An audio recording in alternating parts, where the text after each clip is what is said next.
En ce temps-là, Jésus disait à ses disciples, « Un bon arbre ne donne pas de fruits pourris.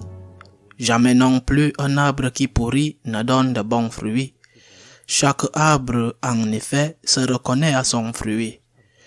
On ne cueille pas de figues sur des épines. On ne vendange pas non plus du raisin sur des ronces.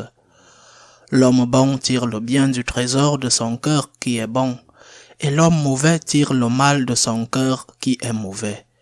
Car ce que dit la bouche, c'est ce qui déborde du cœur.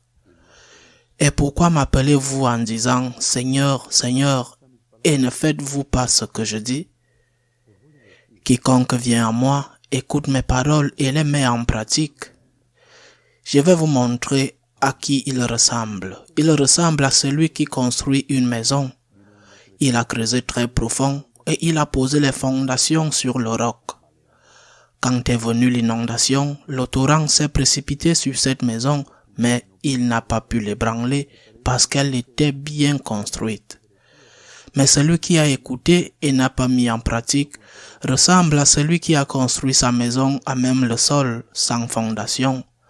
Le torrent s'est précipité sur elle et aussitôt elle s'est effondrée.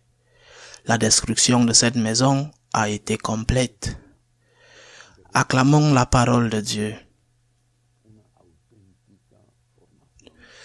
J'insiste beaucoup sur la nécessité de recevoir et d'enseigner une formation catholique authentique. Sur la nécessité de ne jamais oublier que le Christ est le centre de l'Église, que ses paroles ne passent pas et ne passeront pas, et qu'aucune personne qui se considère comme catholique ne peut jamais dire que le Christ est démodé, que le Christ doit être mis à jour, ou que certains de ses enseignements doivent être supprimés ou modifiés. Cela place cette personne immédiatement en dehors de l'Église. Mais bien sûr, il ne suffit pas de connaître ou d'enseigner la bonne doctrine. La lumière est fondamentale. Si je ne connais pas le chemin, comment vais-je le parcourir? Mais une fois que je connais le chemin, je dois le parcourir. Si je m'égare parce qu'on m'enseigne un chemin qui n'est pas le bon, ce n'est peut-être pas de ma faute.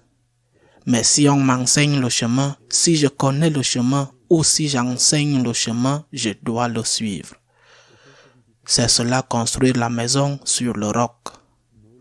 Ce n'est pas celui qui dit Seigneur, Seigneur, mais celui qui fait la volonté de mon Père, celui-là même. Et là, nous devons tous faire continuellement un examen de conscience et un acte de contrition. Parce que tous, sauf la Sainte Vierge Marie, nous sommes tous des pécheurs.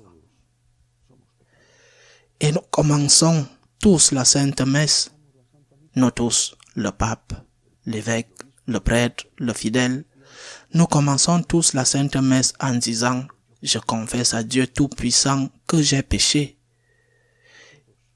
Tous.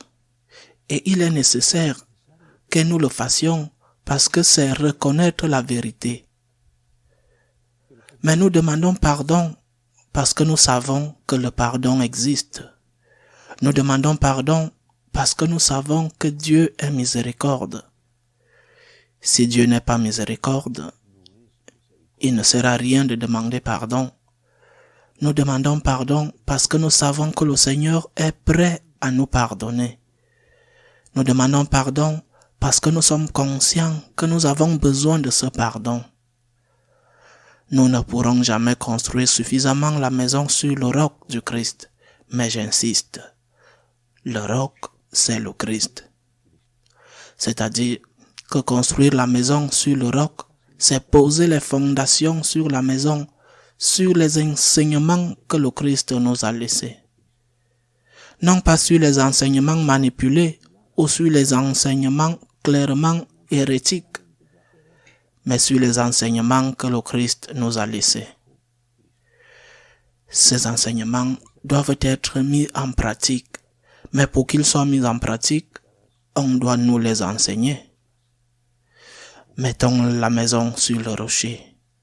Essayons de vivre autant que possible selon ce que Jésus nous enseigne.